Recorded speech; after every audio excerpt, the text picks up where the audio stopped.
Assalamualaikum warahmatullahi wabarakatuh. Selamat pagi siswa-siswi kelas 4A dan 4B.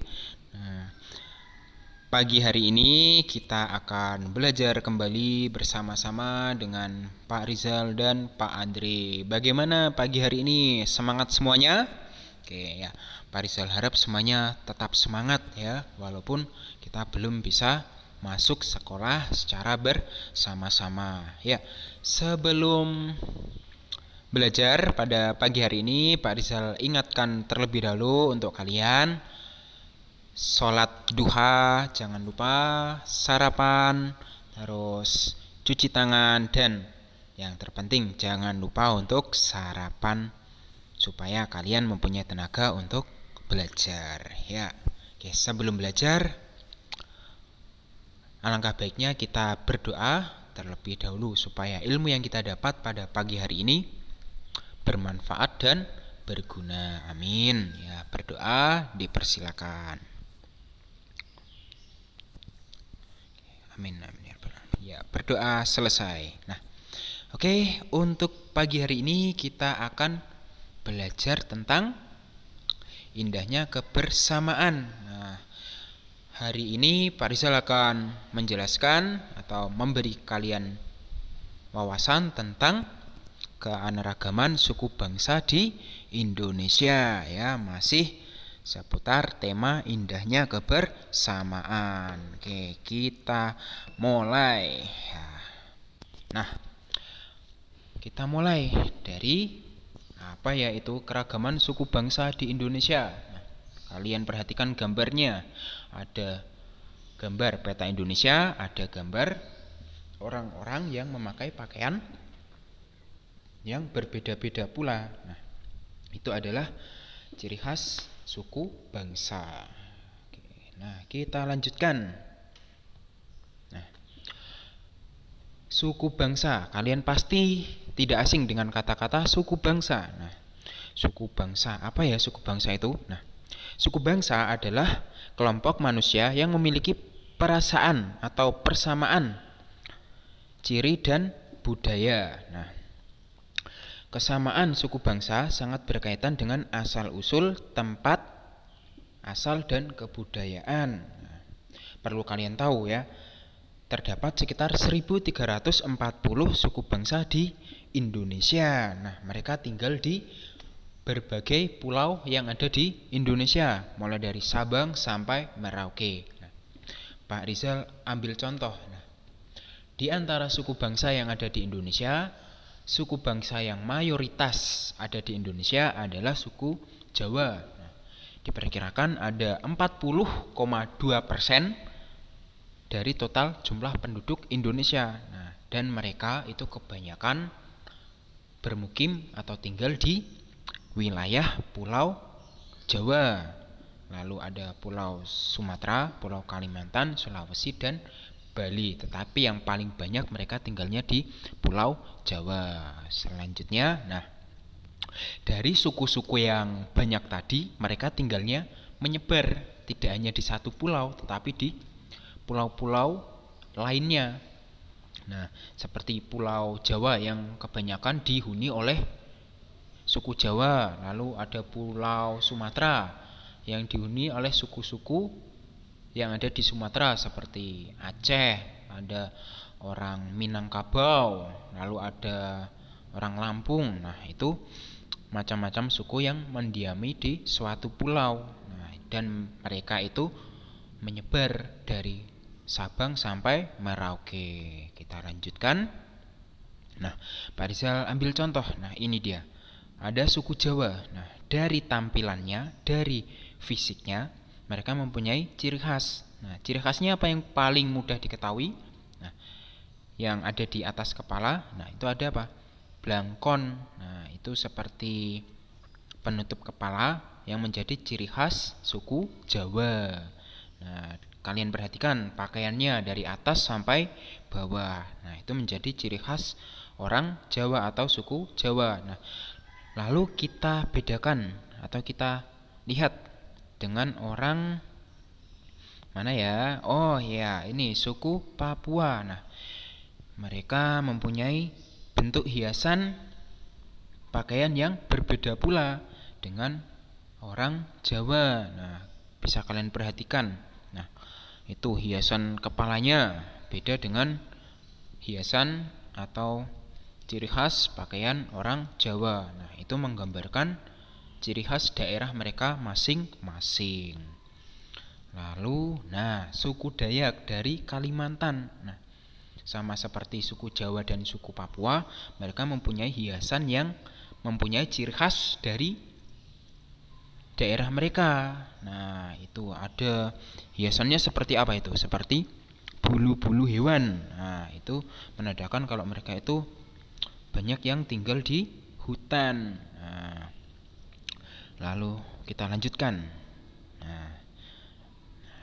Nah, itu tadi beberapa foto atau gambar suku-suku yang ada di Indonesia. Nah, sekarang suku yang ada di seluruh Indonesia itu ada berapa, Pak? Nah, sangat banyak.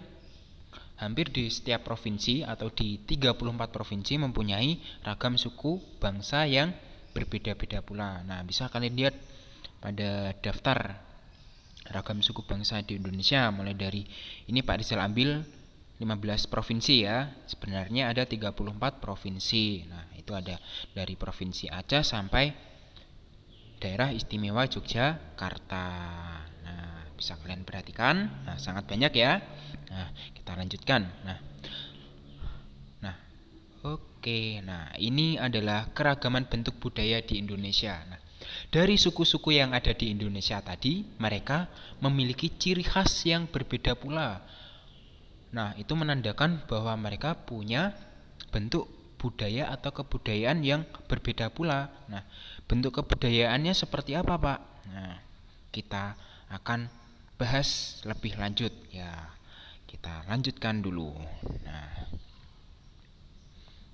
Nah, bentuk kebudayaan atau budaya di Indonesia karena suku bangsa Indonesia itu sangat banyak, maka memiliki bentuk budaya yang berbeda-beda pula dan bermacam-macam. Nah, salah satunya ada bahasa daerah. 2. Ada tari tradisional. 3. Ada lagu daerah. 4. Ada pakaian adat. 5. Ada senjata tradisional. 6. Ada apa ya? Nah, alat musik tradisional. Dan ke-7 ada rumah adat. Nah, sebenarnya masih banyak lagi, tapi Pak Rizal beri gambaran atau informasi ini dulu. Nah, yang pertama ada bahasa daerah. Kalian pasti tahu fungsi dari bahasa itu untuk apa, Nak?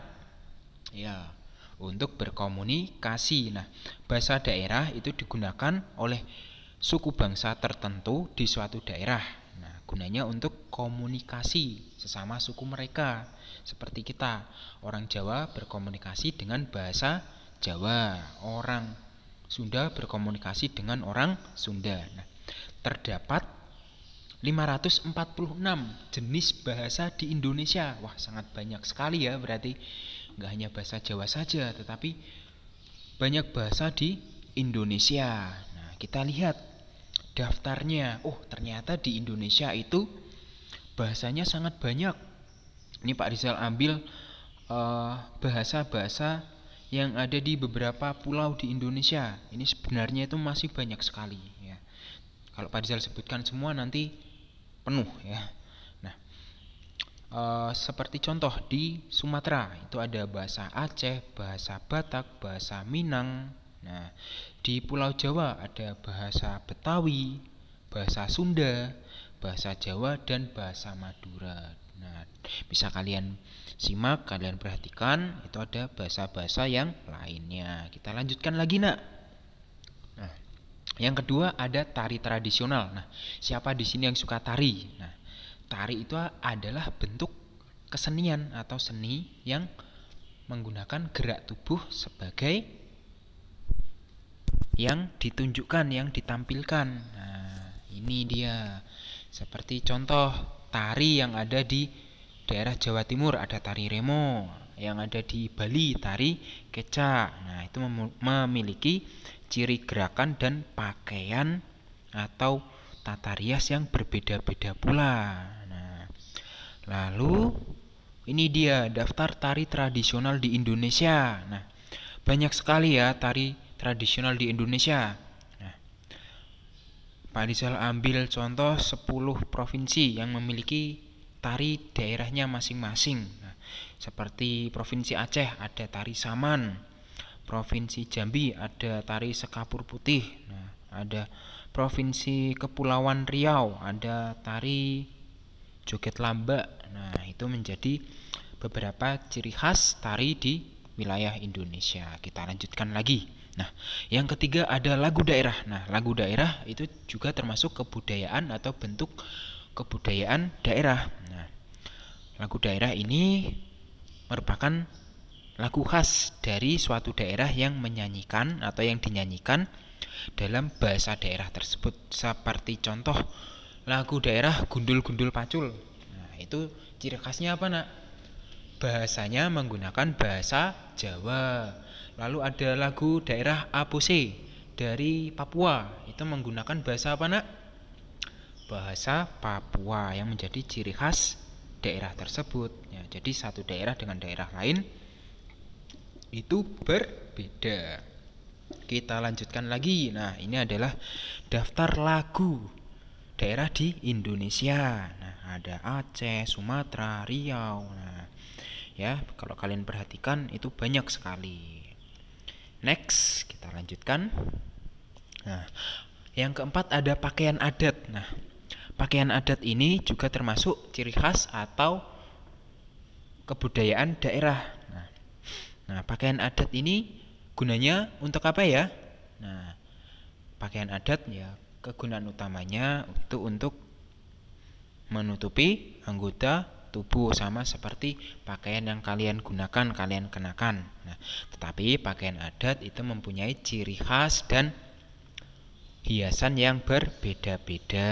Nah, termasuk juga mengikuti tempat tinggal mereka, entah itu daerah dingin atau panas. Nah, kalau daerah dingin berarti pakaiannya tebal, kalau daerahnya panas berarti pakaiannya berbahan kain yang cenderung tipis. Nah, ini contoh pakaian adat yang ada di Indonesia. Nah, ada dari Jawa Tengah, Jawa Barat, ada dari Kalimantan Selatan, Kalimantan Timur, dan masih banyak lagi dari daerah-daerah yang lain. Nah, selanjutnya ada senjata tradisional. Nah, yang kelima ini senjata tradisional. Nah, senjata tradisional ini mempunyai ciri khas yang berbeda-beda pula setiap daerah, ya. Tergantung daerahnya masing-masing. Nah, mereka mempunyai ciri khas, entah itu bentuk, bahan, ataupun corak yang menggambarkan daerah tersebut. Nah, lalu fungsinya apa, Pak? Senjata tradisional itu. Nah, senjata tradisional itu lebih utamanya digunakan untuk aktivitas mereka sehari-hari. Bisa untuk berburu, bisa untuk melengkapi alat sebagai alat memasak, itu juga ada, atau bahkan itu digunakan sebagai senjata perang pada zaman dulu. Wah, jadi senjata tradisional itu fungsinya banyak ya. Nah, bahkan juga untuk perlengkapan tarian ketika ada kegiatan adat atau upacara adat. Nah, ini dia daftar senjata tradisional yang ada di Indonesia. Pak Rizal ambil beberapa daerah ya, beberapa senjata yang berasal dari provinsi di Indonesia. Ada senjata rencong dari Aceh, ada senjata keris dari Jawa, Jawa Tengah ya. Itu ada senjata pisau belati dari Papua. Kita lanjutkan lagi.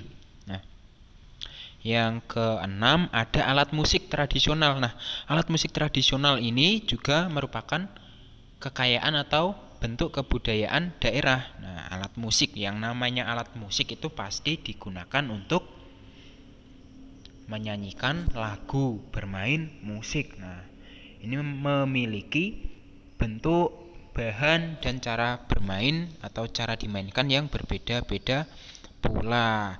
Ada yang terbuat dari kulit sapi, dari bambu, dari kayu, atau mungkin dari bulu hewan, dan juga dari besi. Nah, jadi bahannya itu sangat beragam dan bermacam-macam. Nah, tuh, kita lanjutkan lagi. Nah, ini dia daftar alat musik tradisional. Nah, di Indonesia banyak sekali alat musiknya. Nah, Pak Rizal ambil beberapa contoh dari provinsi-provinsi yang ada di Indonesia. Seperti di Aceh ada alat musik rapai. Di Jawa Barat ada alat musik angklung. Nah, kalau kalian sering lihat angklung yang terbuat dari kayu apa, Nak? Nah, kayu bambu. Nah, lalu kalau dari Jawa Tengah, nah, ada alat musik gamelan Jawa. Nah, itu beberapa contohnya ya. Nah, yang ketujuh ada rumah adat. Nah, rumah adat ini salah satu bentuk budaya atau bentuk keragaman budaya yang ada di Indonesia. Nah, yang namanya rumah adat ya, yang namanya rumah itu fungsinya untuk apa, Nak? Nah, untuk tempat tinggal ya, untuk tempat berlindung oleh orang-orang atau warga yang tinggal pada suatu daerah atau suatu tempat. Nah, rumah adat ini memiliki ciri khas dan bentuk yang mencerminkan atau memperlihatkan ciri daerah tertentu atau daerahnya. Nah, seperti rumah joglo.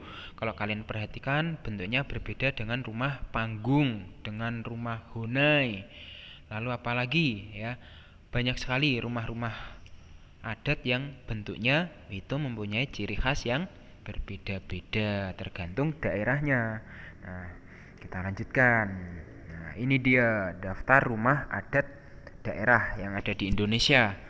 Mulai dari provinsi Aceh sampai Papua. Nah, kurang lebih di Indonesia itu ada 34 macam bangunan rumah adat. Nah, wah, banyak sekali ya.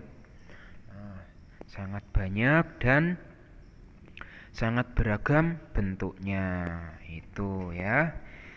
Oke, kita lanjutkan. Nah, ya, selain tadi ada bahasa, ada tarian adat, ada lagu, ada rumah adat, terus apa lagi, Nak? Ada senjata. Nah, ragam kebudayaan Indonesia juga ada dalam bentuk kegiatan.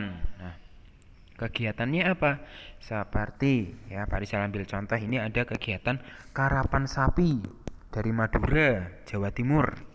Lalu ada kegiatan lompat batu dari Sumatera Utara. Nah, dua kegiatan ini mencerminkan kebudayaan wilayahnya masing-masing. Nah, dan ciri khasnya masing-masing. Nah, seperti contoh di Madura, ciri khasnya ada karapan sapi. Nah, dilihat itu ada kegiatan balapan sapi. Nah, lalu di Sumatera Utara itu ada kegiatan atau tradisi lompat batu. Nah, jadi pemuda di sana itu melakukan kegiatan melompati batu yang tinggi. Nah, tingginya bisa lebih dari tinggi mereka sendiri. Nah, itu ya. Nah, lalu ada makanan tradisional. Nah, siapa di sini yang suka makan? Siapa yang suka kuliner? Nah, makanan tradisional di Indonesia ini sangat banyak. Nah, Pak Rizal ambil dua contoh untuk Pak Rizal bandingkan. Kalau makanan Indonesia itu memang berbeda atau bermacam-macam. Contoh yang pertama itu ada makanan gudeg.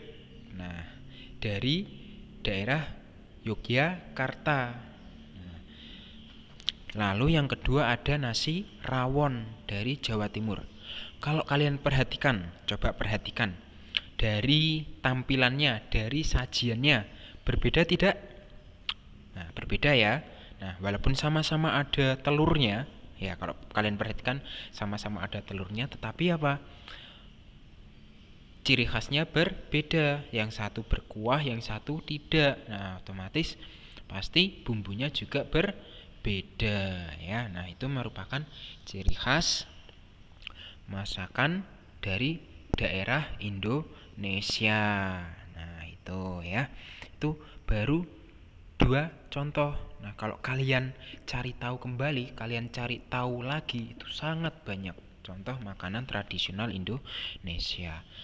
Nah, lalu yang kedua, ada upacara adat. Nah, ada upacara adat yang dilakukan oleh suku Tengger ya di daerah Tengger, Gunung Bromo, Jawa Timur, dan ada upacara adat Ngaben di Pulau Bali. Nah, upacara adat Ngaben ini untuk memperingati atau melakukan pembakaran jenazah ya bagi sanak keluarga atau sanak saudara yang meninggal. Nah, jadi itu tradisi mereka di Bali seperti itu. Nah, kita lanjutkan ya. Nah, ya, tadi sudah Pak Rizal jelaskan bahwa kebudayaan di Indonesia itu sangat banyak, sangat beragam. Nah, lalu sikap kita bagaimana terhadap keanekaragaman suku bangsa dan budaya di Indonesia yang sangat beragam tadi, yang mereka mempunyai ciri khas, mempunyai ciri fisik, tempat tinggalnya berbeda, tempat tinggalnya menyebar. Nah, bahasanya juga berbeda. Apa yang harus kita lakukan, Nak? Coba kalian renungkan, kalian pikirkan sejenak. Oke. Sudah terfikirkan apa yang harus kita lakukan sebelum Pak Rizal jawab? Nah, oke. Pak Rizal kasih tahu ya. Sikap kita yang baik yang harus kita lakukan terhadap keanekaragaman suku bangsa dan budaya di Indonesia itu yang pertama adalah saling menghormati, saling menghargai, menjaga persatuan dan kesatuan bangsa ya, baik suku bangsa, budaya, keragaman. Nah, itu kenapa kok kita harus menjaga kerukunan dan persatuan? Karena suku bangsa ini harus dijaga persatuannya supaya tidak terpecah belah. Nah, kalau terpecah belah maka yang terjadi adalah apa? Perpecahan, permusuhan antara suku, antara kebudayaan. Nah, itu ya. Nah,